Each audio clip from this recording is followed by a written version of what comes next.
Ustaz, boleh gak majang foto keluarga? Boleh, tapi katanya haram. Yang haram itu patung 3 dimensi, dicetak, dipahat, dibentuk, diukir patung, disenter ada gambarnya, itu yang gak boleh. Malaikat gak masuk ke rumah kalau ada patung. Tapi malaikat yang gak masuk itu malaikat rahmat, malaikat maut masuk. Foto keluarga, bapaknya sopan, ibunya pakai jilbab. Yang foto keluarga yang belum hijrah dulu jangan dipajang. Bapaknya pakai celana pendek, ibunya pakai baju pendek, you can see. Jangan dipajang di ruang tamu. Nanti temannya lihat, emakmu cantik juga dulu ya. Nah, jadi yang sopan, pakaiannya pakai hijab, bagus, nggak salah. Ustaz, kok lain dipencet lain keluar. Ustaz, apakah ketika i'tidal kita boleh bersedekap atau tidak? Mohon maaf Pak. Sami Allahu liman hamidah.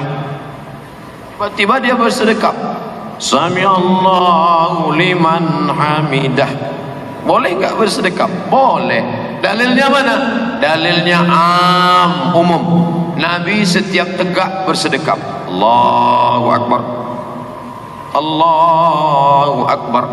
Ketika bangun dari ruku itu, Sami Allahu liman hamidah. Itu tegak apa tidak tegak? Tegak.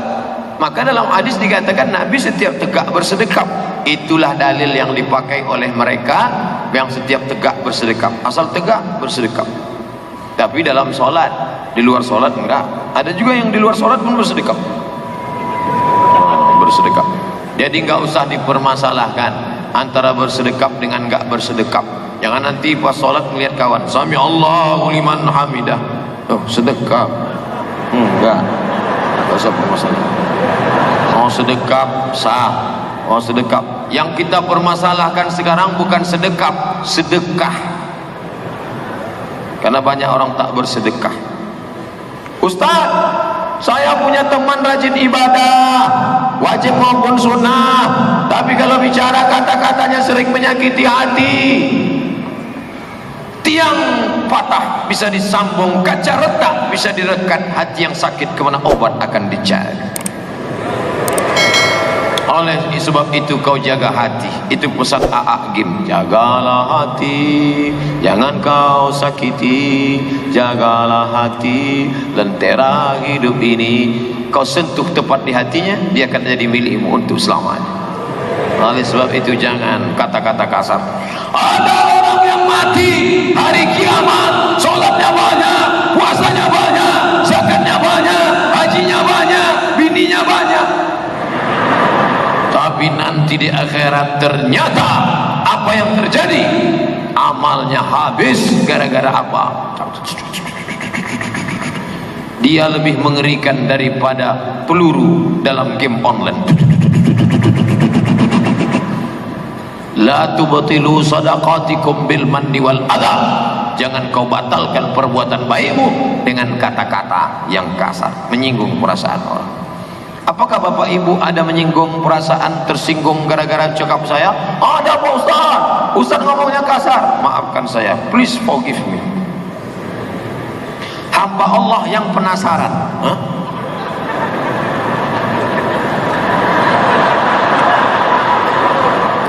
Apakah cadar itu ajaran Islam? Lebih 20 hadis bercerita tentang cadar. Satu lagi bercerita tentang tidak cadar. Ulama yang meyakini cadar wajib di antaranya Syekh Tuigri, Syekh Abdul Aziz bin Baz, Syekh Ibnu Utsaimin. Mereka ulama Saudi Arabia sebagian mengatakan cadar wajib. Sedangkan ulama Mesir, Syekh Muhammad Al-Ghazali, Syekh Yusuf Al-Qardawi mengatakan cadar tidak wajib, hanya dianjurkan. Maka kalau ada anak-anak gadisku yang bercadar, bagus. Dengan bercadar kalian sudah menjaga mata dosen kalian. Karena kalau tidak, dosen itu nulis pun sampai ke bawah. Jadi adik-adik mahasiswi sekalian, ya. Pak miring Pak. Oh ya. Loh, Ustaz kok tahu? saya kan dosen. Maka dengan kalian menjaga. Adapun orang yang ngejek-ngejek, kenapa ketika ada perempuan celana pendek kau enggak ngejek?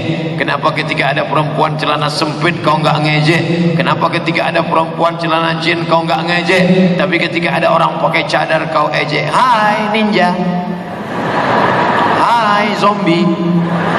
Berarti otakmu sudah disusupi setan. Yang marah setan. Jadi Ustadz menganjurkan cadar. Saya tidak ikut yang wajib, tapi bagi yang bercadar bagus. Yang enggak bercadar enggak apa-apa. Tapi bagi yang mewajibkan cadar, dia katakan cadar wajib. Yang enggak bercadar haram. Saya tidak. Assalamualaikum Ustadz. Waalaikumsalam. Apakah jika seorang ibu menzolimi anak sendiri berdosa? Karena yang dia amat benci karena hidupnya susah, sementara anaknya hidupnya berkecukupan, disanjung dan disayang. Oh, ini ibu tidak adil. Fattaqullah, takutlah kamu kepada Allah. Wa'dilu baina auladikum, bersikap adillah kamu di antara anak-anak kamu.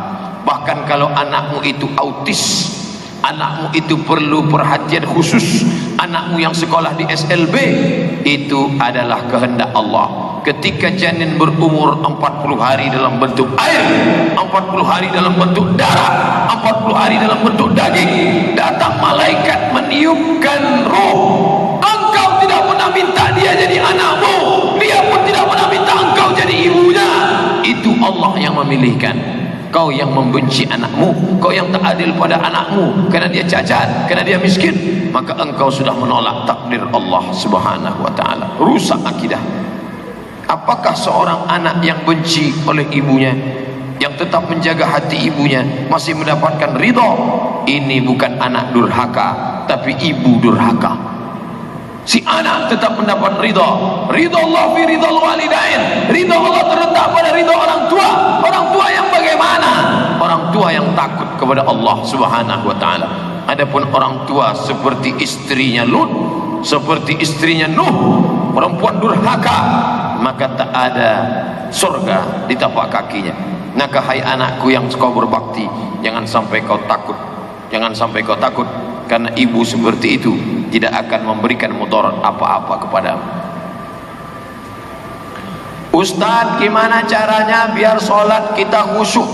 5 langkah. Yang pertama, ketika berwudu khusyuk, ambil air masuk ke mulut, keluar dosa lidah. Ambil air siram muka, keluar dosa biji mata. Ambil air siram tangan, keluar dosa dari jari-jari tangan. Ambil air sapu kepala sampai lubang telinga, keluar dosa-dosa dari isi kepala kotor, pikiran kotor. Ambil air siram kaki, keluar dosa dari celah-celah jari kaki. Maka waktu wudu khusyuk. Makanya sambil wudu nggak boleh ngomong. Ini wudu sambil ngomong, HP tetap. Iya kan kemarin udah tuh ya. Iya sebentar ya. Iya. Boleh. HP mati. Habis itu berdoa. Asyhadu an la syarika la asyhadu anna Muhammadar Rasulullah. Allahumma ij'alni minat tawwabin waj'alni minal mutatahhirin waj'alni min ibadikas shalihin. Dari tempat wudu ke tempat salat 2. Enggak boleh tasbih. Kertak. Enggak boleh tasbih, enggak boleh. Yang boleh tasbih. Subhanallah. Bro, gimana nanti habis sholat kita makan ya? Subhanallah. Gimana kita makan sholat? Subhanallah. Aku yang bayar, oke.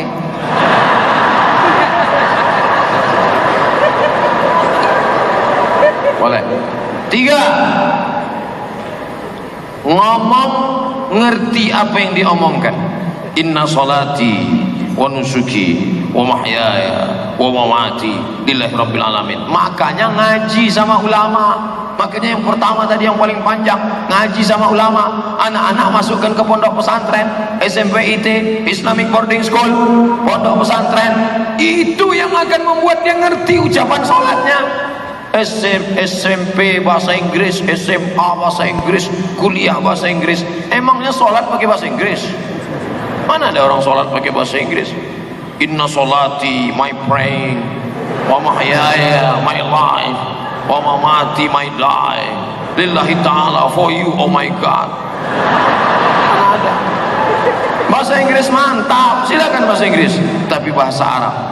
Buka kursus bahasa Arab, panggil habaib-habaib dari Hadramaut Taman, Tarim, dari Daril Mustafa, dari Al-Azhar Mesir. Banyak ustaz kita buat kursus supaya ngerti apa isi salat. Inna salati wa nusuki wa mahyaya wa mamati lillahi rabbil alamin. 3. Connect antara mulut dengan hati. Nabi kalau salat mulutnya bergerak. Ya Khabbab, ya, apakah kalau Nabi itu sholat mulutnya bergerak atau enggak? Kata Khabbab, Nabi kalau sholat mulutnya bergerak. Dari mana kamu tahu? Bittirabi lihyati. Saya tahu Nabi mulutnya bergerak karena saya lihat jenggotnya bergerak. Jadi sholat, ada orang yang sholat mulutnya diam aja.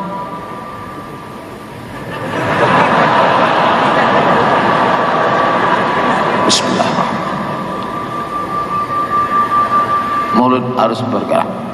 Connect apa yang kau ucapkan, itu yang connect di hatimu, itu yang kau pikirkan. Bismillahirrahmanirrahim.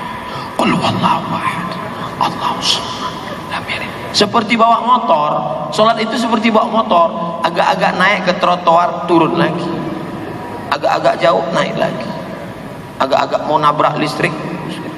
Begitu dia, harus, bukan hilang kesadaran. Yang kelima, doa.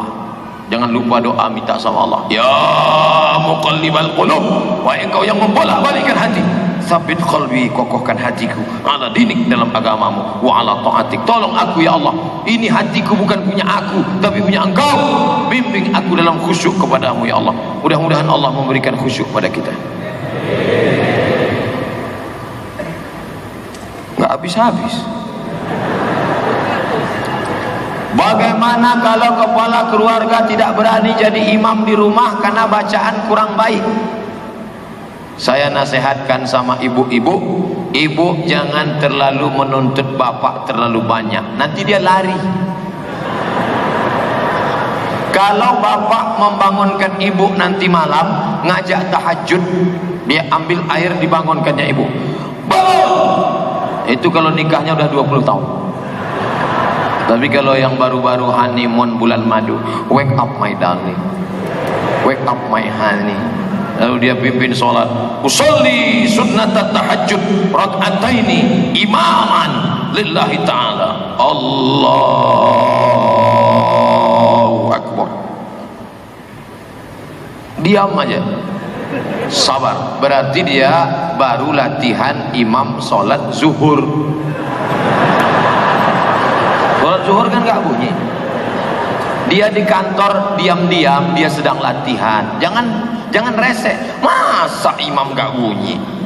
Jangan. Bersyukur, ya Allah, aku bersyukur sudah kau kirimkan seorang imam, sementara tetanggaku di sebelah suaminya pulang dalam keadaan sakau. Aku bersyukur kau kirim seorang imam ya Allah, masalah dia bunyi enggak masalah ya Allah, nanti lama-lama bunyi juga ini.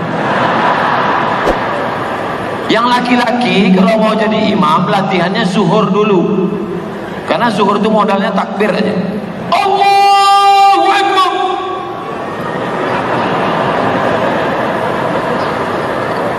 Bacaannya terserah, buat tegak lama-lama, tegak mau. Kalau ditanya, bro, ente tadi bacaannya apa? Kulhu.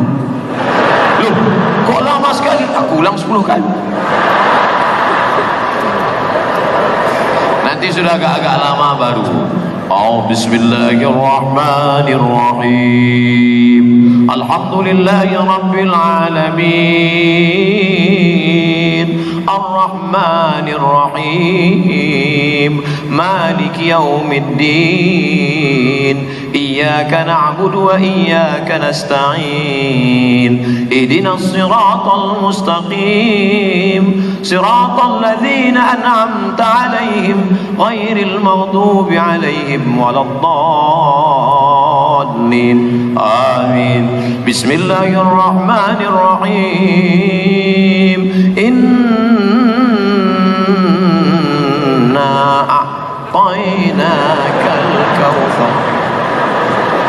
Untuk pertama-pertama pilih ayat yang pendek-pendek aja dulu. Jangan langsung Ar-Rahman. Ar-Rahman.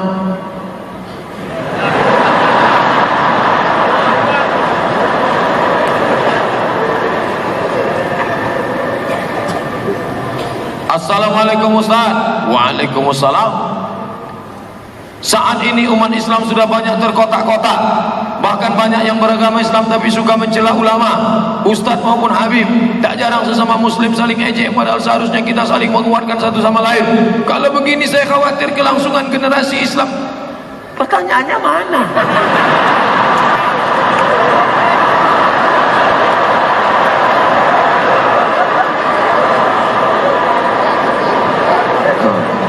Ini adalah anak muda yang gelisah melihat keadaan umat. Anak muda gelisah, anak muda ini luar biasa. Sekarang anak muda gelisah motornya nggak hidup. Anak muda gelisah pacarnya ditelepon nggak ngangkat, di WhatsApp nggak balas. Masih ada anak muda dari Balikpapan yang gelisah dengan keadaan umat. Inilah yang akan menjadi pemimpin masa depan. Saya lihat gambarnya dulu. Terlihat dari wajahnya pria muka soleh.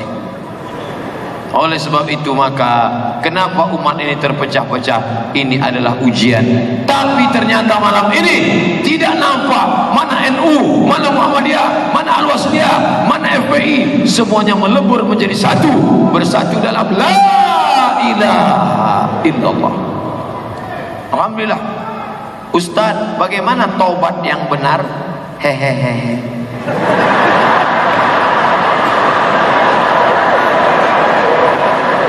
Tiga rukun tobat. An-nadamu fil qalbi, menyesal dalam hati.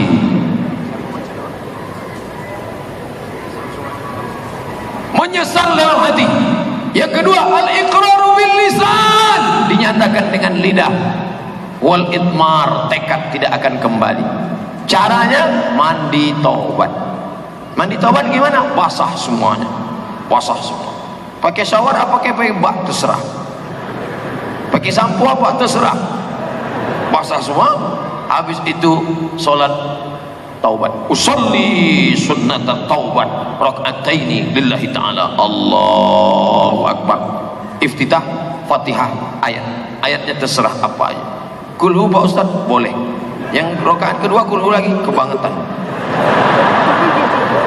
Dah habis salam istighfar, mandi taubat, solat sunat taubat, istighfar. Astaghfirullah Rabbal baraya, astaghfirullah minal khataya.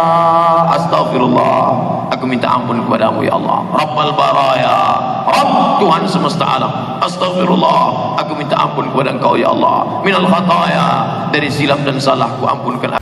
Ustadz, apa hukumnya sholat bagi pelaku zina? Diterima apa enggak sholatnya Pak Ustadz? Man sholatuhu lam tanhahu anil fahsya wal munkar lam yazdad illa bu'dan. Siapa yang sholatnya tidak mencegah dirinya dari perbuatan keji dan mungkar, maka dia semakin jauh dari Allah. Inna sholata tanha anil fahsya wal munkar. Apakah dengan dosa itu dia menjadi kafir Pak Ustadz? Dia tidak kafir kalau tidak ingkar. Kalau dia katakan tidak ada itu Tuhan, tidak ada itu sorga, tidak ada itu neraka, tidak ada akhirat, baru dia kafir. Tapi kalau dia sekedar buat dosa, maka dia fasik. Wallahu la yahdil qaumal fasiqin. Allah tidak berikan hidayah kepada orang yang fasik. Mudah-mudahan kita diselamatkan dari fasik. Terima kasih Ustadz. Semoga Ustadz selalu dalam lindungan Allah SWT. Amin. Kenapa Ustadz selalu bacakan doa di belakang? Biar supaya jamaah mengaminkan. Amin, amin. Jamaah, oh kalau gitu Ustadz aja yang enak, Ustadz yang dapat. Kami yang mengaminkan pun dapat juga. Apa kata malaikat? Walaka misluh. Kau tadi sudah mengaminkan, engkau dapat yang sama seperti yang kau aminkan. Makanya ibu kalau bapak berdoa, ibu aminkan, tapi ibu tanya dulu doanya apa. Nah, nanti amin, amin. Tanya mas doanya apa. Bagaimana jika ada pertanyaan masalah agama tapi kita tidak memiliki ilmu? Apakah kita boleh berpendapat atau bagaimana Pak Ustadz? Saya menjawab yang saya pernah baca, yang saya pernah dengar, yang saya pernah belajar, yang saya pernah tahu. Kalau saya nggak tahu, kertasnya saya bawa pulang. Itu kami tonton di YouTube. Ustadz nggak pernah bilang nggak tahu. Kenapa semuanya Ustadz jawab? Yang nggak saya jawab dipotong videonya. Yang diupload yang saya jawab saja. Kalau saya nggak tahu, jangan dijawab. Inna sama, telingamu, wal basar, matamu, wal fuad, hati, pikiran, lidahmu, semua akan ditanya. La taqfu ma laisa laka bihi ilmun. Kalau nggak tahu, jangan bicara, jangan ngomong. Walaupun titel kita MSI, Master Segala Ilmu. Terima kasih Ustadz, panjang umur, sehat selalu, amin. Nah, kan? Mengenai fikih Ustadz, oke, air kencing itu kan najis, ya. Air sperma itu kan suci, tidak najis. Mengapa apabila kita kencing hanya istinja saja, sementara itu najis? Kenapa kita keluar sperma harus mandi? Sudah gitu kata Nabi.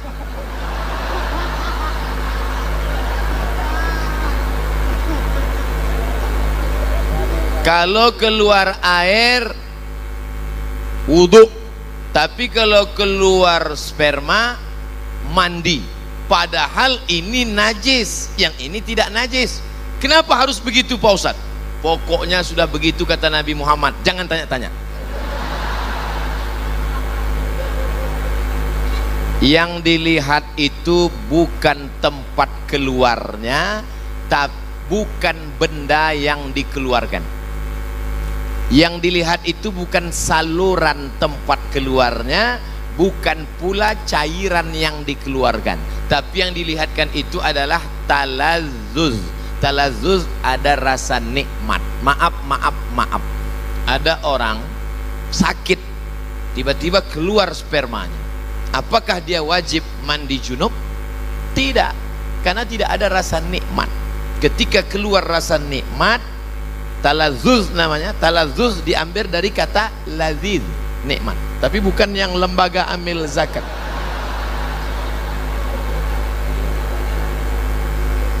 Ada orang mandi, habis mandi, maaf, habis mandi, tiba-tiba pas dia buang air kecil, keluar spermanya. Apakah dia wajib mandi junub? Tidak, karena tak ada talazzuz. Jadi ilat sebab mandi junub itu adalah talazzuz. Ada rasa nikmat, barulah dia disuruh mandi. Beda kalau ketemu dua khitan. Idza iltaqal khitanani faqad wajabal ghuslu wa illam yanzil. Kalau orang melakukan senggama, dukhul, walaupun tidak keluar spermanya tetap mandi. Itu kasusnya berbeda. Nah, jadi yang dilihat di sini bukan saluran tempat keluarnya, bukan pula cairan yang keluar, tapi talazzuz, rasa nikmat itu yang menyebabkan dia disuruh mandi. Bid'ah sudah merajalela. Bagaimana mengatasinya? Bid'ah pangkal tidak bersatunya umat Islam. Perbuatan, ucapan, tindakan, pikiran tidak ada dalilnya bid'ah. Sesuatu yang tak ada dalilnya bid'ah. Pergi dia ke tanah lapang, dibentangnya sajadah, digelarnya sajadah, dia sholat. Allahu Akbar. Kenapa ente sholat di sini? Semakin panas, semakin berkeringat, semakin banyak pahalanya. Itu bid'ah, tak ada dalil sama sekali. Selama ada dalilnya, maka tidak boleh kita bid'ahkan. Jangan membid'ahkan orang kalau ada dalilnya. Selama ada dalilnya, ada dalam Quran, ada dalam sunnah, ada dalam ijma', ada dalam qiyas, maka tidak boleh kita bid'ahkan. Ibu-ibu kumpul ramai-ramai baca Yasin, Yasin wal Qur'anil Hakim, innaka laminal mursalin ala siratim mustaqim. Toto ada orang bid'ahkan. Apa ini rame-rame baca Yasin? Bid'ah. Belum tentu bid'ah, bro, karena masih ada dalilnya, dalil am, dalil umum. Man qara'a Yasin fi lailatin, siapa yang baca Yasin pada suatu malam, asbaha maghfuran lah, pada waktu subuhnya dia sudah diampunkan Allah Subhanahu wa taala. Oleh sebab itu jangan mudah saling membid'ahkan, karena ketika kau katakan hei pelaku bid'ah, maka sama artinya kau katakan hei penghuni neraka jahanam. Emangnya ente siapa? Neraka punya bapak ente. Apa hukumnya pakai celana panjang yang melebihi mata kaki? Nyindir saya ini. Apakah itu termasuk orang masuk neraka?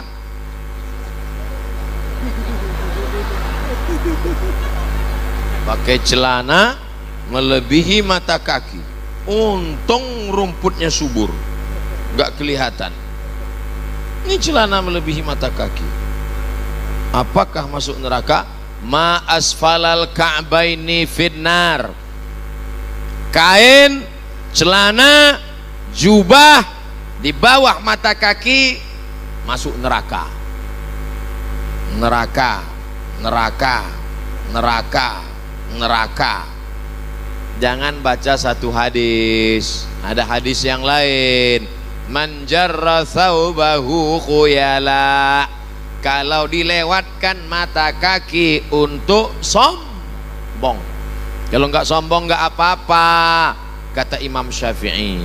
Kalau enggak sombong enggak apa-apa, kata Imam Nawawi. Kalau enggak sombong enggak apa-apa, kata Imam Sun'ani dalam Subulus Salam Syarah Bulughul Maram.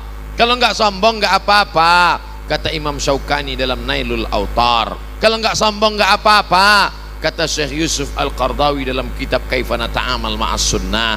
Kalau enggak sombong enggak apa-apa, kata Syekh Ali Jum'ah. Kalau enggak sombong enggak apa-apa, kata Syekh Atiyah Sokor dalam kitab Fatawa Al-Azhar. Saya dalam hal ini tidak menyalahkan kawan-kawan yang sudah potong kaki celana. Bapak yang sudah potong jangan disambung, biarkan aja. Saya sudah terlanjur motong Pak Ustadz, biar aja. Bagi yang sudah terlanjur motong, yang belum motong jangan diejek. Jangan nanti pulang dari sini, ini kelihatannya setelah hijrah makin tinggi ini. Yang udah motong biarin, yang nggak motong. Kalau antara yang udah motong dengan yang belum motong saling ngejek, yang ketawa yang nggak pakai celana. Ini masalah khilafiyah. Apakah sholat kita diterima jika gerakannya tak sesuai aturan? Irji' ila sholatika fa innaka lam tusalli. Ulangi sholatmu karena sholatmu tidak sah. Dia ulang sholatnya. Nabi nyuruh ulang. Irji' ila sholatika fa innaka lam tusalli. Ulangi sholatmu, sholatmu enggak sah. Dia ulang sholatnya. Irji' ila sholatika fa innaka lam tusalli. Ulangi sholatmu karena sholatmu tidak. 3 kali disuruh ulang. Kenapa? Karena tidak ada tumakninah. Kalau engkau rukuk hatta tatma'inna raki'an, subhana rabbiyal azim wa bihamdi, subhana rabbiyal azim wa bihamdi, subhana rabbiyal azim wa bihamdi. Kalau engkau i'tidal sampai tumakninah, Rabbana lakal hamdu mil'us samawati mil'ul ardi mil'u ma syi'ta min syai'in ba'du. Kalau engkau duduk antara 2 sujud sampai tumakninah, Rabbi firli warhamni wajburni warfa'ni warzuqni wahdini wa'afini wa'fu anni.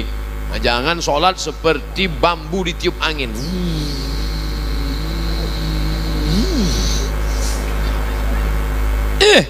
Ente sholatnya kok cepat sekali. Valentino Rossi, bro.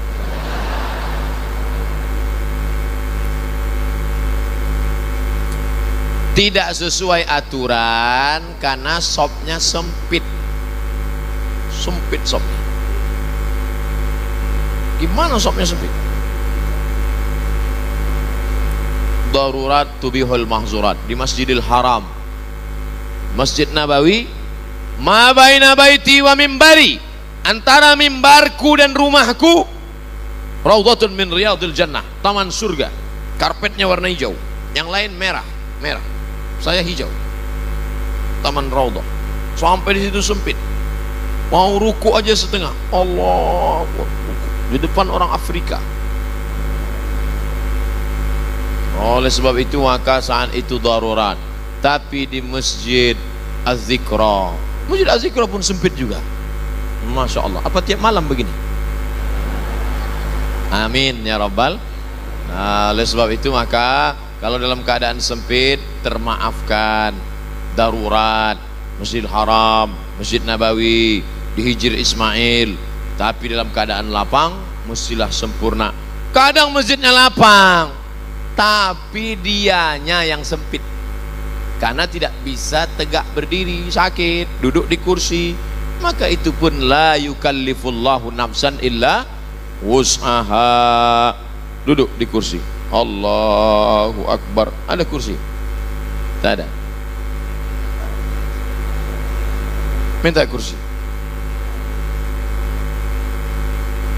Mana tahu bapak ibu sakit pinggang, lalu kemudian dia malu sholat, datang ke masjid, sholat, duduk di atas kursi. Walaupun engkau tidak bisa rukuk sujud, kalau di Mesir disediakan kursi-kursi di belakang. Karena kalau kau sakit di rumah, jangan langsung duduk dari awal, berdiri dulu. Allahu Akbar, berdiri. Bismillahirrahmanirrahim. Alhamdulillahi Rabbil Alamin. Sampai habis ayat. Inna a'tainakal kautsar fasalli li rabbika wanhar. Inna syani'aka huwal abtar. Rukuk tak bisa, langsung duduk. Allahu Akbar. Baru rukuk. Allahu Akbar. Sami'allahu liman hamidah. Sujud. Allahu Akbar. Lebih rendah dari rukuk. Kalau rukuk tadi sedikit, kalau sujud agak duduk lagi. Tangannya tetap alal. Masih sholat pak? Makasih.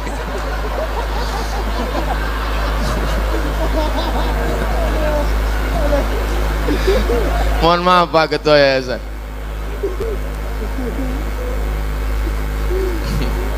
Sholat kok ngomong.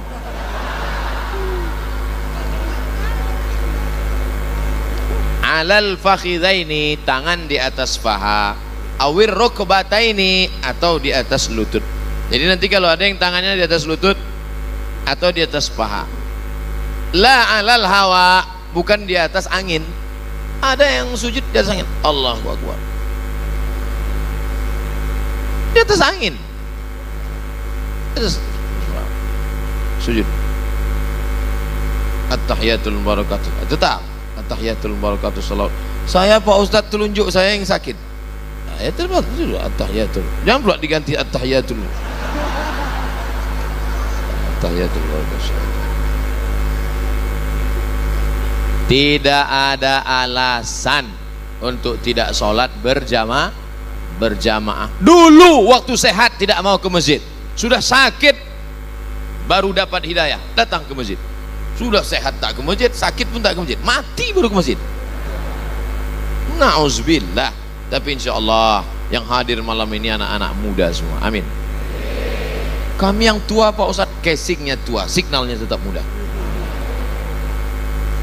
Yang kita khawatirkan anak muda, isinya orang tua.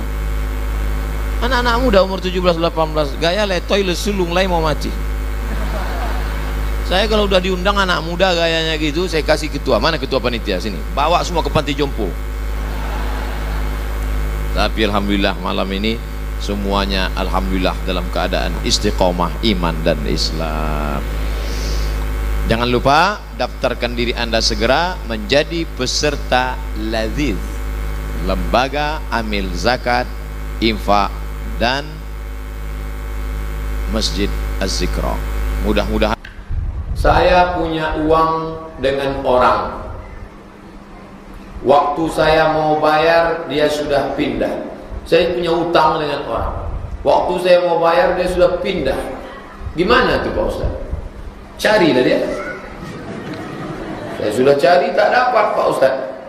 Hitung berapa duitnya. Utang bapak sama dia berapa? 200.000. Tahun berapa? Tahun 80. Tahun 80 200.000 itu berapa emas? 10 emas Pak Ustaz. Hitung sekarang 10 emas berapa? Jadi yang paling stabil di dunia ini mengalahkan dolar adalah emas. Cara pertama, tahun berapa? Yang kedua, jumlahnya berapa? Yang ketiga, harga emas tahun itu berapa? Nah, hitung harga emas 2017, bayar. Tapi orangnya tak ada. Serahkan ke lembaga yang dinikmati orang banyak. MDA, masjid, tutupkan langsung. Belikan ke semen, belikan ke kubah, belikan. Bayar untuk orang banyak. Boleh. Karena ini umat satu. Dia tak tahu tak pindah ke mana. Sudah saya cari di Google tak jumpa-jumpa Pak Ustaz. Padahal katanya Google mesin pencari. Bolehkah Ustaz, misalnya saya beli barang harga 250.000. Terus saya jumpa dengan orang atau saudara, lalu saudara tersebut ingin membeli barang tersebut. Namun kita menjualnya dengan mengatakan kalau harganya 300.000. Padahal dulu dibeli 250. Bohong. Berapa kau beli ini? 300. Padahal belinya 250. Bohong. Orang bohong dusta. Orang dusta neraka tempatnya. Akan terus berdusta. Sekali dusta akan ditutup oleh 10 dusta, akan ditutup oleh 100 dusta. Iyyakum wal kadzib, jangan kau berbohong, karena bohong adalah induk segala dosa. Induk dari segala dosa. Semoga Ustaz dalam lindungan Allah. Amin. Saya dulu pernah mencuri uang saudara yang kebetulan beliau seorang janda menghidupkan anak yatim. Waktu itu saya kira-kira kelas 4, kelas 5 SD. Bagaimana saya harus menggantinya? Hitunglah berapa waktu itu duitnya dan tahun berapa. Hitung berapa emas, bayar sekarang. Kalau jujur saya takut malu, tak usah jujur. Datang aja ke rumah dia, kasih tahu sama dia. Jujur juga lah itu Pak Ustaz. Maklum dia, umur 4-45. Ustaz tak pernah nyuri, pernah. Apa yang Ustaz curi? Toples untuk tempat ikan laga. Saya tengok toples orang tu bagus, saya curi. Kelas 3 SD. Sekarang saya beli toples mahal di pasar bawah, saya antar ke rumah. Dulu makcik curi toples makcik. Kapan? Dulu waktu aku SD. Sekarang mau ku bayar, mau terima-terima, tidak tak apa-apa daripada ku cari di padang mahsyar. Ternyata Ustaz nyuri juga dulu ya. Di tempat ikan cupang. Apa hukum belimau Pak Ustaz? Limau itu jeruk. Belimau berjeruk. Mandi pakai jeruk. Ambil jeruk nipis, ambil jeruk purut, ambil jeruk segala jeruk, potong, racip-racip, masak dengan bunga kantil, bunga melati, bunga ros, bunga mawar, bunga tai ayam, dicampur dengan mayang kelapa, mayang pinang, masukkan ke periuk tanah, masak. Sore bulan puasa gosok-gosokkan ke badan. Ustaz kok tahu? Kami orang Melayu. Tradisi mandi belimau dari dulu sampai sekarang. Apa salahnya mandi belimau? Tak salah.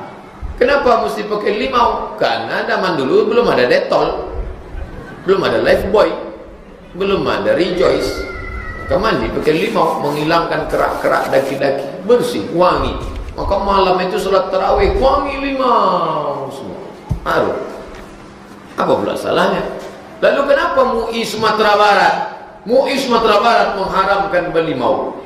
Fatwanya jelas. MUI Sumatera Barat, belimau haram. Saya pun heran, kenapa MUI Sumbar mengharamkan belimau? Setelah saya selidik, rupanya bukan limaunya yang menyebabkan haram, baduo dia teban. Anak gadi, anak lajang, baduo dia teban. Sampai ke tepi sungai, baduo di dalam ban. mendengar. Orang mandi pakai air, dia mandi pakai keyboard. Itu yang menyebabkan haram. Maka kalau ada anak gadis nanti sore Jumat mau mandi berlimau, dia kasih. Ya, kami mandi berlimau ya. Tidak. Sebentar aja, sekali tidak. Tidak, jangan pergi. Kami sudah ngaji kemarin di Masjid Al-Muhajirin Jalan Kopet. Tak boleh. Datang istrinya, kasihlah bang. Awak dulu lebih parah daripada itu. Apakah pernah Nabi terlambat sholat? Pernah. Mana hadisnya?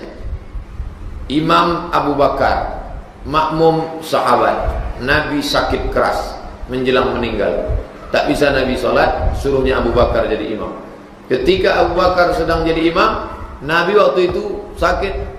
Dia sadar, bawakan aku ke masjid. Sedang sakit keras, minta bawakan ke masjid. Dipapah. Sebelah kiri Ali, Sayyidina Ali. Sebelah kanan Fadl bin Abbas, adik Abdullah bin Abbas. Kakinya terseret, dibawa dari kamar. Jarak kamar Nabi ke mimbar 22 meter. Dibawa. Itulah dia masbuk. Masbuknya waktu sedang sakit keras menjelang meninggal dunia. Tak pernah dia masbuk sekali pun seumur. Kalau mau masbuk pas sakit mau mati juga. Sehat tak boleh. Apa hukum sholat bergerak-gerak Pak Ustaz? Kalau geraknya bukan hajat darurat, bukan gerakan sholat, batal.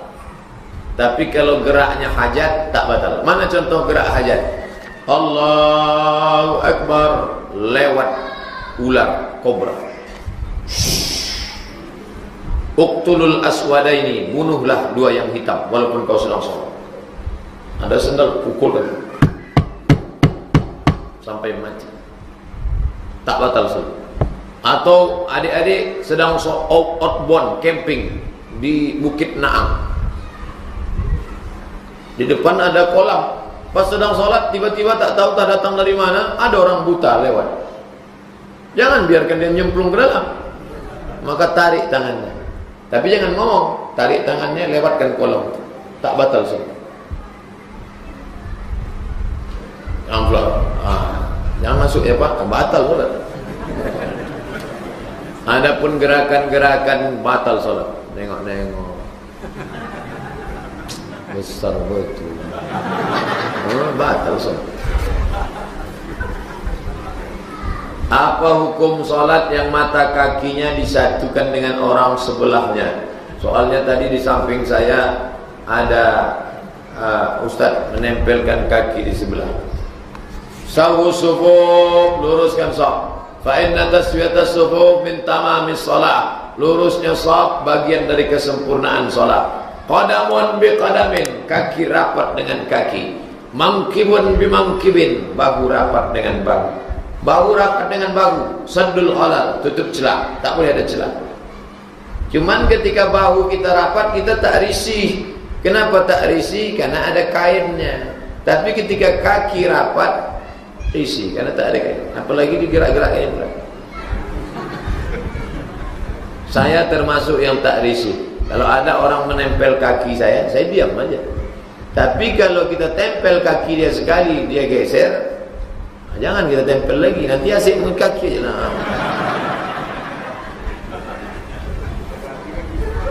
Saddul khalal, asal rapat aja udah cukup. Rapat dah.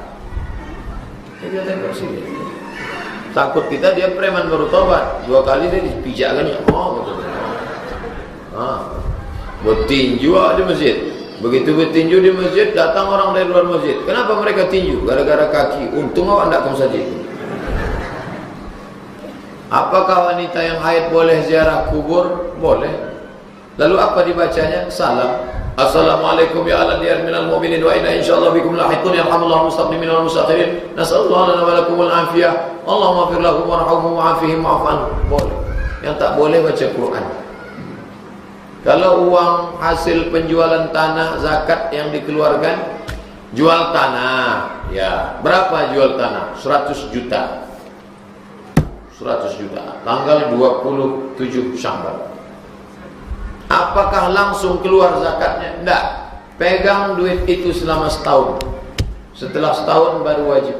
Saya kalau setahun habis nanti nih Pak Ustaz, saya mau keluarkan langsung. Bagus. Berapa zakatnya? 2,5 juta. 2,5%. 10 juta 250.000. 100 juta 2,5 juta. Ini saya husnuzon bapak-bapak, ibu-ibu punya duit 100 juta. Amin. Tak yakin apa yang punya.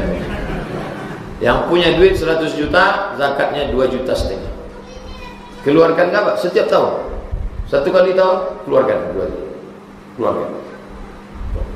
Habislah Pak Ustaz, memang habis. Makanya dalam Islam duit itu mesti diinvestasikan. Duit itu macam air sumur. Air sumur harus ditimba, kalau tidak air busuk. Darah ini harus menyembur terus. Filosofi darah. Kalau darah berhenti jadi nanah, busuk. Zakat apa Pak Ustaz? Zakat uang. Kalau tanah tak ada zakatnya. Kecuali tanah jualan, tukang jual kapling tanah. Itu ada zakatnya. Setelah tanah dirubah jadi duit, zakat duit namanya. Tanah saya ini Pak Ustaz luas, tapi disewa orang, zakat dari sewa. Berapa disewanya? Disewanya 1 tahun 50 juta. Keluarkan zakatnya 2,5%. 12,5 juta. Mobil tak ada zakatnya. Apa mobil Bapak? Sedan Ferrari Pak Ustaz. Sedan Ferrari harga 2 miliar, pintunya 2. Ternyata mobil itu makin sedikit pintunya makin mahal. Nanti ada mobil tak berpintu sama sekali. Tak ada zakatnya. Tapi ternyata dipakai pengantin sebulan 8 kali. Sabtu Ahad. Sekali pakai 10 juta. 80 juta. Keluarkan zakatnya. Berapa? 2 juta. Saya punya kos-kosan di dekat UIR, dekat Undri Pak Ustaz, dekat UIN. Berapa? 100 pintu. Banyak tuh Pak. Pintunya aja. 100 pintu, 1 pintu 1 juta. Berarti sebulan 100 juta. Keluarkan 2,5 juta. Ustaz, menyambung pertanyaan dari teman saya. Terserah mau nyambung mau apa.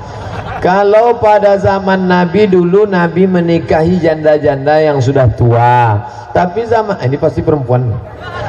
Tapi zaman sekarang banyak menikahi janda muda. Kalau niatnya mengikuti Nabi untuk memiliki istri lebih dari 1, pertanyaannya tak ada.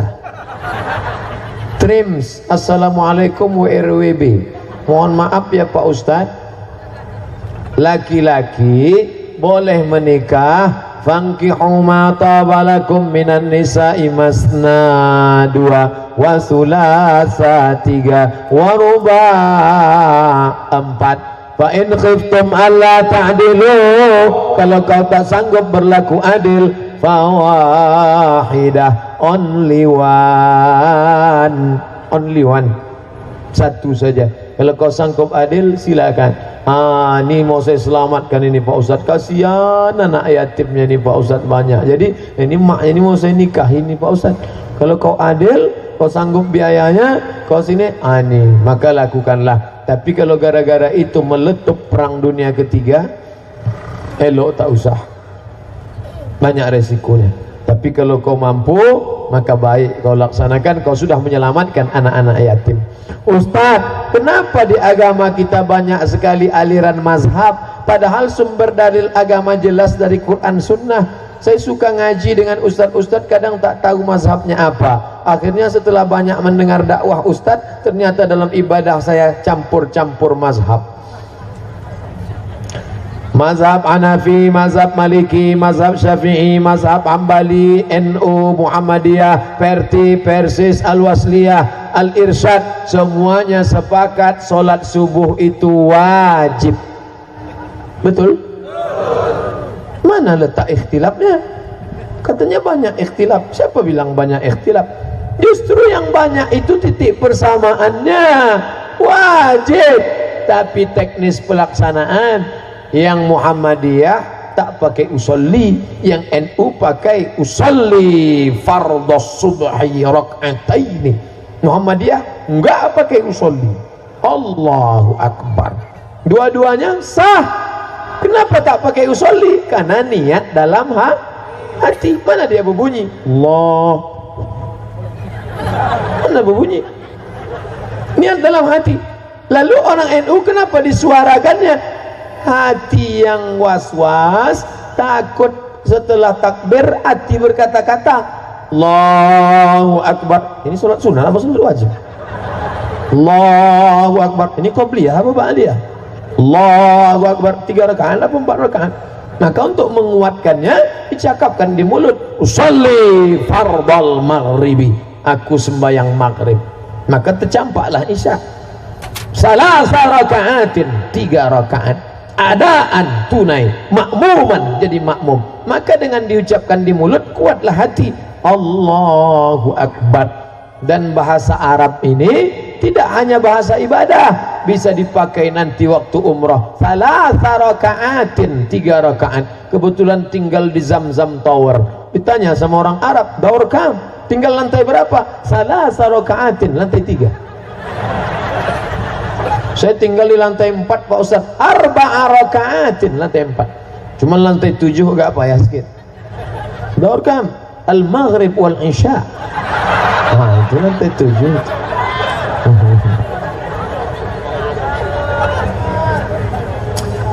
Saya seorang guru, kelihatan dari tulisannya rapi. Bagaimana hukumnya jika saya akhwat pergi keluar selama 3 hari dengan tujuan mendampingi siswa tanpa ditemani mahram saya? Perjalanannya aman. Ada Pak polisi poreder depan, poreder bukan porenjes. Ada security di situ, ada pula perempuan-perempuan yang amanah. Maka Imam Nawawi membolehkan perempuan musafir untuk umroh tanpa mahram. Kenapa? Karena illat sebabnya dulu perempuan mesti pergi sama mahram naik onta sebulan dari Mesir ke Makkah, sebulan dari Yaman ke Makkah, sebulan dari Irak ke Makkah. Di tengah jalan ada perampok, pemerkosa, na'udzubillah. Maka mesti ada mahramnya, ayahnya, atuknya, abangnya, adiknya, pakciknya, pamannya, suaminya, mesti ada. Kalau tak ada tak boleh. Sekarang aman, murid-muridnya amanah, supirnya amanah, security amanah, Pak polisi amanah. Maka dia pergi. Tapi kalau tidak amanah, maka dia bawalah suaminya. Inilah yang jadi masalah Pak Ustaz. Kenapa? Saya belum nikah. Menikahlah. Banyak pria-pria soleh ni. Tinggal pilih saja satu. Tinggal tunjuk aja. Nikah sama dia. InsyaAllah yang baik-baik dipertemukan Allah dengan yang baik. InsyaAllah. Amin. Ya Rabbal Alamin. Semoga nikmat selalu walafiat sentiasa Allah limpahkan pada Ustaz. Amin.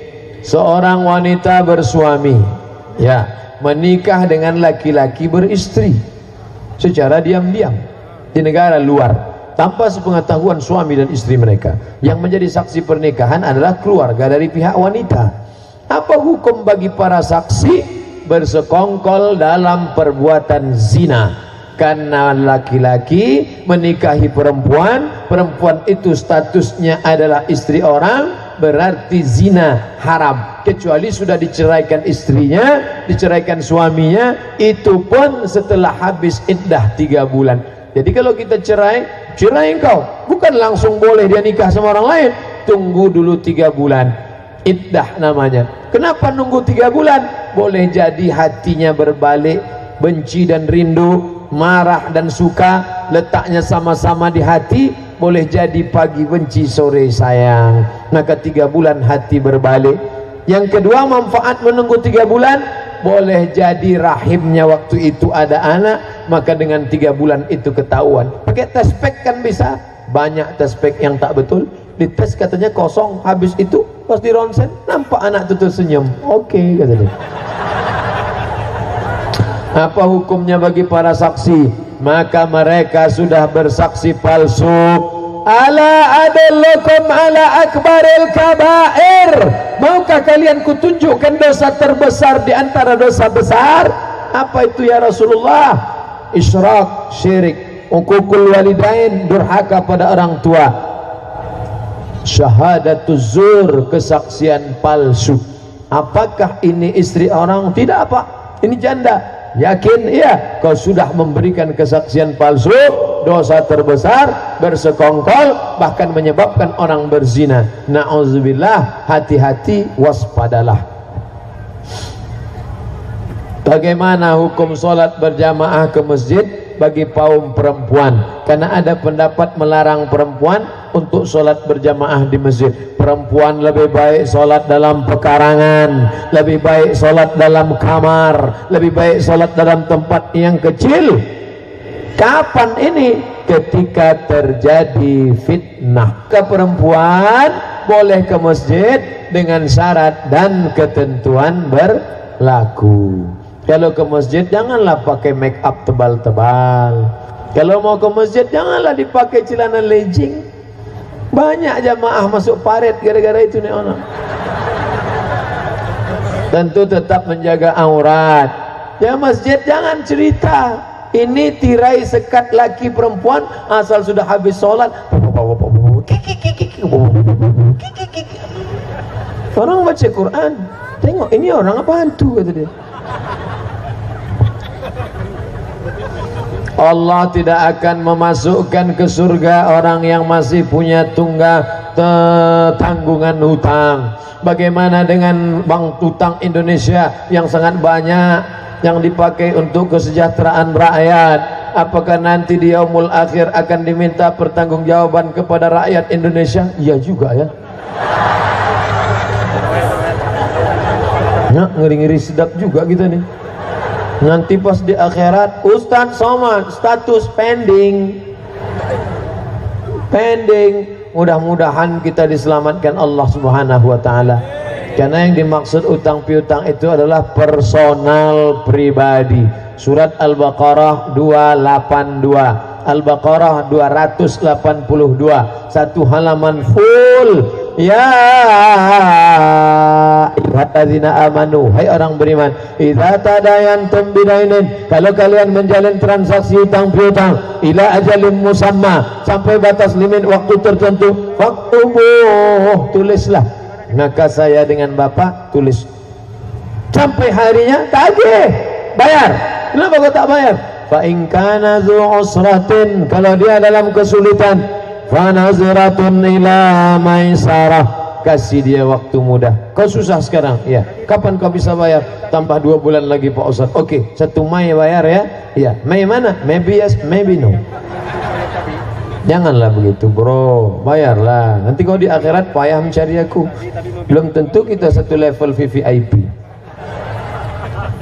Yang paling bagus, wa anta saddaqu khairul lakum, kalau kau sedekahkan lebih baik. Kapan kau bisa bayar? Aku tak bisa bayar Pak. Udahlah aku sedekahkan. Ambil ya. Itu namanya pasrah tapi tak rela tuh. Sedekahkan. Kau sedekahkan lebih baik. Yang menghafal ayat ini yang ngasih pinjaman. Sekarang banyak yang hafal yang minjam. Pas kita tagih, kapan kau bayar? Wa anta saddaqu khairul lakum. Itu ayat untuk aku, bukan punya engkau. Banyak orang salah hafal ayat sekarang. Apa hukumnya menaruh benda tulisan-tulisan Arab di tempat usaha sebagai pelaris? Ditulislah ayat-ayat, dimasukkan ke dompet, bebisul punggung. Ayat Quran diduduk-duduk. Menulis ayat di mangkok, lalu disiram air, airnya diminum, hukumnya mubah, boleh. Tulis, tapi tintanya jangan tinta racun. Jangan tulis kasih minum, memang sehat, penyakit hilang, mati kontan. Nah, maka yang masyru' dibacakan ke ayat dibacakan ke air. Allahu la ilaha illa huwal hayyul qayyum. Nah, itu bagus. Kalau mau masuk ke warung tempat jualan, kata Habib Umar bin Hafiz, kebetulan kami acara dengan Habib Jindan bin Naufal bin Salim bin Jindan di Hotel Crown Jakarta. Saya pembawa acara, Habib Umar pembicara, Habib Jindan sebagai penterjemah. Lalu kemudian adanya yang nanya, Syekh, bagaimana barang dagangan-dagangan kami biar supaya laris, supaya jangan kena santet? Kata Habib Umar bin Hafiz, pas masuk ke dalam pagi itu baca kul huwallah 3 kali, kul a'udzu falaq sekali, Qul rabbin nas sekali, Al-Fatihah sekali, ayat kursi sekali, untuk mengusir hantu jembalang tanah. Mana tahu toko kita itu disiram orang pakai air orang mati, atau disiramnya pakai tanah orang mati. Ada videonya, ada yang dapat? Siram malam-malam, datang dia dikasihnya air orang mati. Supaya apa? Supaya orang yang mau membeli itu tak nampaknya kuburan aja. Lewat dia di toko kita, dibacanya Assalamualaikum ya ahlal kubur. Sihir itu yang menyuruh dia siramkan air orang mati, tulang pukang itu apa? Sebagaimana pukang itu malu pada manusia, begitu pula lah orang ini disihir pakai tulang pukang sehingga tak nikah-nikah, malu aja nengok orang. Bisa. Yang nyuruh itu siapa? Jin, hantu, setan. Na'udzubillah. Maka minta perlindungan kepada Allah, ruqyah orang dan ruqyah tempat. Dibacakan ayat kursi kalau orang ke telinganya. Allahu la ilaha illa huwal hayyul qayyum la ta'khudhuhu sinatun wa la nawm lahu ma fis samawati wa ma fil ardh. Kenapa waktu saya baca jinnya tak lari Pak Ustaz? Sesama hantu dilarang saling mengusir. Perbuatan kita mesti sesuai dengan tindak tanduk dengan ucapan. Dia bukan takut sama bacaannya, dia takut sama man behind the gun. Tahajudnya, keikhlasannya, kemurnian hatinya. Saya punya atasan non muslim, sering dikasih makan sama diajak makan. Bagaimana hukum makan barang sama makan masakannya? Kalau kau makan sama dia di mana? Di rumah makan Minang Maimbau, di rumah makan sederhana, di rumah makan Bare Solo, ya tak apa-apa, apa salahnya. Tapi kalau kau makan di rumah makan non muslim, itu tak boleh. Saya tak ada makan dagingnya Pak Ustaz, kuahnya aja sedikit. Oh tak bisa, tak bisa. Kalau kau diajaknya makan rumah makan muslim, silakan makan. Saya punya koperasi simpan pinjam, perusahaan setiap tahunnya bagi SHU. Bagaimana hukumnya Pak Ustadz? Riba. Duit sejuta diputar bisnis, hasilnya lalu kemudian dibagi. Itu riba. Itu namanya rentenir berjamaah. Jadi kalau dapat gimana Pak Ustadz? Ambil duit engkau modal situ, jangan lagi main riba. Tak ada barokahnya. Mungkin duitmu banyak, tapi pintu hati tertutup mau beribadah. Khatamallahu ala qulubihim, hati terkunci. Wa ala sam'ihim, telinga tersumbat. Wa ala abasarihim insyaAllah. Yang ada di otak kita dunia. Mau kemana dunia ini? Macam minum air garam, asin, mati. Na'udzubillah. Oleh sebab itu jangan sampai kena riba. Lalu yang duit kemarin udah dapat gimana Pak Ustadz? Bunga-bunganya itu serahkan ke panti jompo, serahkan ke anak yatim, serahkan ke fakir miskin. Alhamdulillah Pak Ustadz, sudah selalu kami serahkan. Berapa? 50.000. Iyalah 50.000. Kalau 500.000 saya serahkan juga Pak Ustadz. Kalau 5 juta, ini agak apa sedikit Pak Ustadz, berat nih Pak Ustadz. Pak Ustadz, bagaimana cara bertaubat? Mandi taubat, bisa meninggalkan kebiasaan buruk dan segala perbuatan zina yang menimbulkan dosa. Nikah. Kau kenapa berzina? Tak ada bini. Sudah berbini pun berzina juga, nikah sekali lagi. Kalau ada izin istri pertama, begitu menurut hukum kompilasi Islam Indonesia. Tapi tak perlulah. Kalau kau ada bini di rumah, lalu kau pergi ke jalan, nampakmu ada perempuan cantik di jalan, pulanglah ke rumah. Apa yang ada pada perempuan itu ada juga di rumah, betul? Walaupun bentuknya agak lain sedikit. Man istata'a minkumul ba'ah, siapa di antara kamu yang sanggup menikah, falyatazawwaj, menikahlah. Dengan menikah itu aghaddu lil basar, menundukkan pandangan, wa ahsanu lil farj, menjaga kemaluan. Faman lam yastati', siapa yang tak sanggup menikah, falaihi bisawm, banyak-banyak puasa sunat. puasa Senin Kamis, Senin Kamis, Senin Kamis. Saya udah puasa Senin Kamis pun bergelora juga nafsu saya Pak Ustaz. Puasa Nabi Daud 15 hari sebulan, insya Allah nafsu ada, tenaga tak ada, lemas saya. Bro, ada cewek cantik, aku dah tak nampak aku lagi dah. Untuk kau aja, ambil aku. Saya udah mau mati aja bro. Ada berapa pertanyaan lagi, Mana? Ada berapa pertanyaan lagi? Ini serius nih, diketik dari rumah, di printnya, dibawa pakai amplop. Kalau sempat lah tak kita bacakan, mati togak apa disumpah. Seriusnya. Assalamualaikum Ustaz. Waalaikumsalam warahmatullahi wabarakatuh. Seseorang yang mengikuti seleksi CPNS dan di akhir seleksi sebelum ada pengumuman resmi ada oknum panitia yang menyatakan lulus, namun dengan syarat harus membayar sejumlah uang. Seorang tersebut membayarnya, kemudian keluarlah pengumuman resmi CPNS. Ini tertanya apa curhat? Menyatakan lulus. Pertanyaan saya, apakah boleh dan halal gajinya? Beberapa hari yang lalu muncul tulisan dari ICW, Indonesian Corruption Watch, mengatakan Abdul Somad sudah menghalalkan korupsi. Ini harus klarifikasi dengan baik. Di situ saya jelaskan betul-betul. Ada seorang penerimaan guru, syaratnya 3, sudah menghonor 5 tahun, IP 3,7, ijazah FKIP. Tiba-tiba dia datang bawa 3 syarat. Datang pegawai wani piro, maka saat itu dia bayar, karena dia ambil punya dia, itu hak dia. Kalau dia tidak ambil, akan diambil orang lain. Maka jangan katakan saya menghalalkan korupsi. Yang perlu kalian tangkap, orang yang minta ini ditangkap, bukan yang saya sampaikan itu disalahkan. Itu saya punya referensinya, saya punya sumber kitabnya, bukan asal mulut saya berbunyi. Saya baca kitab. Marah Ustaz? Enggak, saya harus lurus. Ini orang jujur, sudah honor 5 tahun. Dia nilainya 3,7 IP-nya, dan dia anak FKIP. Datang dia, ini pegawai jahat, dia ambil hak dia. Yang salah itu siapa? Yang minta ditangkap, yang minta ini. Allahu Akbar. Jangan bilang saya menghalalkan korupsi. Ini orang ini banyak tak betul. Nah, yang tak boleh itu mana? Datang dia bawa ijazah.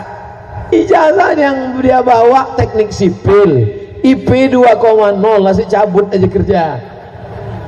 Menghonor baru sebulan, disogoknya 100 juta, itu baru tak boleh. Haram kerja dia itu. Andai dia lulus, gajinya haram, SPPD-nya haram, uang tunjangnya haram, uang sipaknya haram, uang sikutnya haram, semuanya haram. Ustadz makin malam makin marah. Tak marah lah, marah tidak, memang bunyinya aja macam orang marah. Pak Ustadz, bagaimana hukumnya menguburkan mayat lebih dari 5 waktu sholat fardu? Lebih cepat, lebih baik. Kalau saya meninggal malam ini, kuburkan juga malam ini. Meninggal saya habis ceramah nih, maka langsung cuci, bersih, sholatkan. Kapan kan? Sholatkan, aku kuburkan. Tak ada yang bisa menggali, cari ekskavator. Tapi karena tak ada, malam hujan pula, nauzubillah, maka tunggulah besok. Jangan tunggu-tunggu yang lain. Ketika meninggal ibunda Profesor Dr. Ilyas Husti, kebetulan saya hadir di situ, tak ada dia bilang tunggu aku, enggak. Apa kata beliau? Cepat makamkan. Begitu anak berbakti. Bukan penting kita datang, cepat makamkan, nanti baru kita kirim doa. Begitu kalau orang alim berilmu, tahu dia lebih cepat lebih baik. Kalau orang ini baik, maka kau sudah cepat-cepat mempertemukan dia dengan kebaikannya. Kalau orang ini tak baik, cepat-cepat kau buang beban berat dari pundakmu. Oleh sebab itu maka cepat-cepat makamkan. Ini ditahan, disuntik formalin sampai melototlah kawan. La ilaha illallah, na'udzubillah. Apa hukumnya masang payung di kuburan? Umar bin Khattab memasang kubah, memasang fustat, kemah macam ini di atas makam Zainab. Itulah dalilnya boleh memasang kemah macam ini, fustat, kemah di atas makam Zainab. perbuatan sahabat Nabi namanya Umar bin Khattab. Gunanya untuk apa? Ada orang ziarah di bawah. Nah, jadi kalau payung terlalu kecil gimana mau payung? Tapi kalau mau buat fustat namanya, kemah kecil di atas kubur yang baru meninggal, mana tahu ada orang ziarah. Baik, kata dia tak ada kemah, payung pun jadi. Udahlah payung kecil pula tuh payung. Saya seorang, ini kertas dah habis betul dah. Saya seorang pedagang Pak Ustadz, di mana saya sering buat dua harga cash, harga kredit. Seandainya menjual seumpama barang cash 100.000, kredit 110.000. Sahabat Nabi membeli Barirah. Barirah itu orang, budak hamba sahaya. Karena zaman itu boleh membeli orang diperjualbelikan zaman itu. Sahabat membeli Barirah, harga budak itu dibelinya, dicicilnya selama 9 tahun. Itu menunjukkan mereka sudah melakukan transaksi kredit pada zaman Nabi SAW. Contoh 2, sahabat membeli gandum, dan gandum itu tidak dibeli cash tapi dibeli secara cicil atau kredit. Itu menunjukkan boleh akad uang dengan barang. Uang dengan uang riba, haram. Uang dengan barang tidak riba. Nah, jadi tak dipermasalahkan dua harga segala macam. Uang dengan barang. Bisa kami tengok bukti tulisannya Pak Ustadz. Tulis di Google Somad Morocco Kredit, enter, dapat. Download, print, cetak, tempel di dinding masjid. Kirim ke kawan-kawan, like and share. Udah saya share Pak Ustadz. Kau udah baca? Belum? Baca dulu baru share. Kertas terakhir. Tanya Pak Ustadz, jamaah LDI Lembaga Dakwah Islam Indonesia ikut mazhab apa? Dia tak pakai mazhab. Dia langsung ikut gurunya. Oleh sebab itu maka kita ikut Ahlus Sunnah wal Jamaah. Ini sedang dalam bimbingan Majelis Ulama Indonesia. Coba baca dalam surat keterangan. Selalunya kami dalam bimbingan, dalam pantauan Majelis Ulama Indonesia. Nah, ini tentang masalah dia hanya ikut mazhab guru dia saja, guru dia. Bapak Ibu yang dimuliakan Allah Subhanahu wa taala, ala hazihin niyah, untuk niat yang baik, wa kulli niyatin salihah. Al-Fatihah.